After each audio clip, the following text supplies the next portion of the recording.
আগামী মাসে বাংলাদেশের বিপক্ষে 2 ম্যাচের টেস্ট সিরিজের জন্য 16 সদস্যের দল ঘোষণা করেছে পাকিস্তান ক্রিকেট বোর্ড পিসিবি। দলটির নেতৃত্বে থাকছেন শান মাসুদি, তবে প্রধান কোচের দায়িত্বে এসেছেন নতুন মুখ। এই সিরিজে পাকিস্তানের প্রধান কোচের দায়িত্ব পালন করবেন সাবেক wicket keeper batsman Sarfaraz Ahmed. গত কয়েক মাস ধরেই টেস্টে পাকিস্তানের প্রধান কোচের পদটি শূন্য ছিল।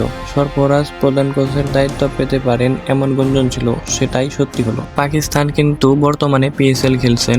পাকিস্তান ক্রিকেট বোর্ডের সংবাদ বিজ্ঞপ্তিতে জানানো হয়েছে, সিরিজের আগে করাচিতে ক্যাম্প হবে।